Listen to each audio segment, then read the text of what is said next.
Hello guys and gals, Dr. Rob Barrington here with some more nutrition advice. I'd like to talk today about green tea alternatives.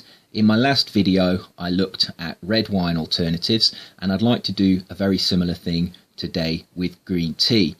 Now, green tea is a very healthy drink. It's not known fully why green tea provides the effects it does, but it is suspected it is a result of its flavonoid content. Now, green tea is a very rich source of a group of flavonoids called catechins that belong to the flavin 3-ol group of flavonoids, and these catechins have a number of effects. In particular, they appear to have beneficial glycemic effects. In other words, they can help reduce blood sugar levels, and they also have weight loss effects, which likely relates to their glycemic effect. And they also appear to be very good antioxidants, and that might be why they protect from cancer and cardiovascular disease.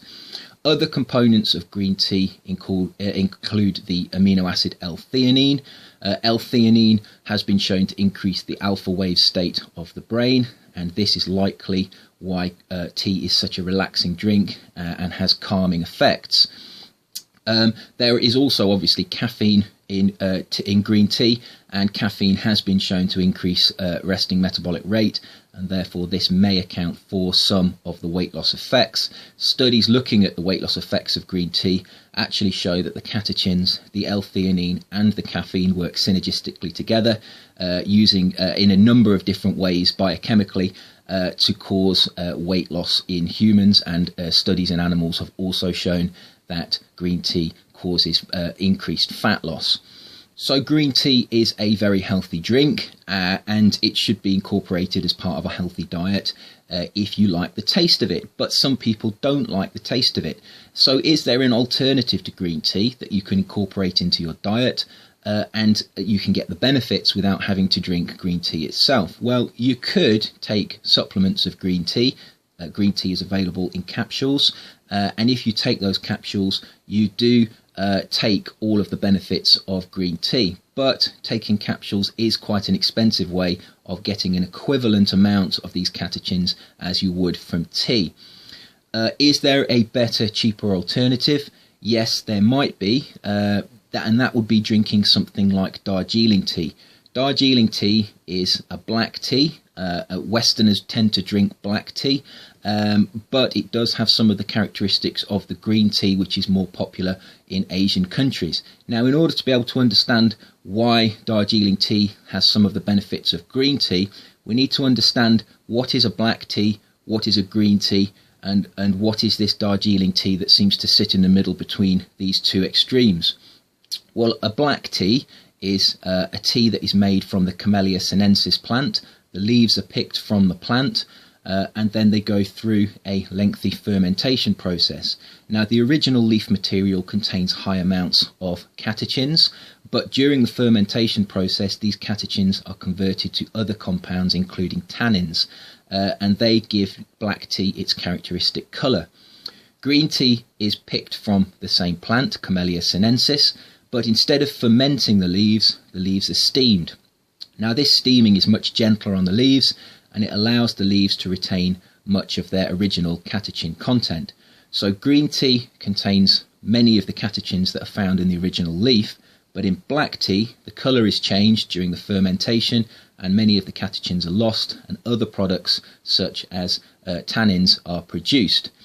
Now, Darjeeling is a little bit like a black tea because it's fermented, but the fermentation step is not so extreme, and therefore not all of the catechins are lost from the original leaf.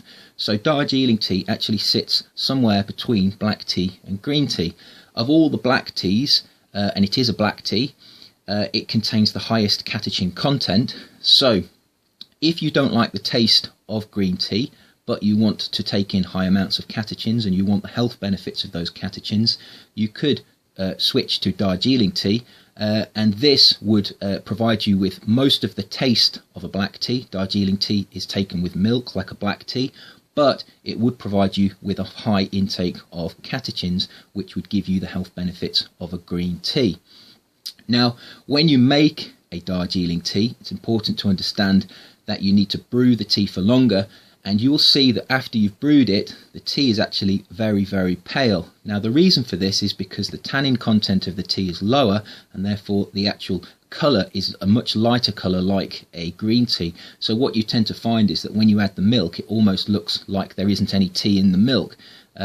This is unusual the first time you do it, but when you taste the tea, you can taste that it is a cup of tea. But just be aware that it's not as dark as a normal black tea when you make it. It's also a good idea to let the tea brew for longer. Darjeeling tea seems to be better if you do allow it to brew for a little bit longer. So Darjeeling tea is a good alternative to drinking green tea because you can get the catechins. However, let's not forget the benefits of black tea.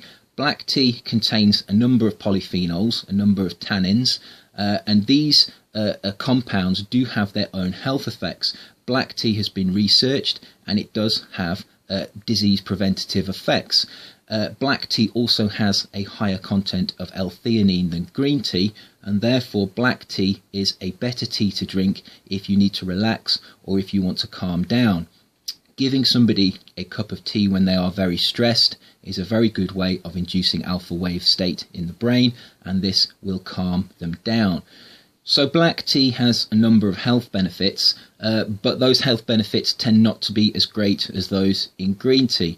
Now, obviously this might be to do with the catechin content. This has been extensively researched, and the catechins are obviously very beneficial to the health.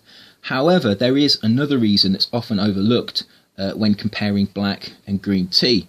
Green tea is generally drunk without milk, and it's also drunk without sugar. However, black tea is often drunk with milk and frequently drunk with sugar. So if we compare a group of people who drink green tea and a group of people who drink black tea, many of the people in the black tea drinkers will also be consuming refined crystalline sugar. And the fructose moiety of the sugar is known to be a metabolic poison, and therefore some of the health benefits of green tea undoubtedly come because those people who drink green tea do not consume it with sugar. So which teas should you consume? Well, most teas differ in their chemical composition. All tea comes from the Camellia sinensis plant, but the actual chemical composition of the final product varies depending on the age of the leaf, where the plant is grown, and also the processing steps. Taking in a number of different teas therefore makes sense because it ensures that you get a wide range of these beneficial chemicals. I would therefore recommend that you drink a number of different types of black tea, a number of different types of green tea, and I would also suggest that you drink teas such as Darjeeling tea. Cheers.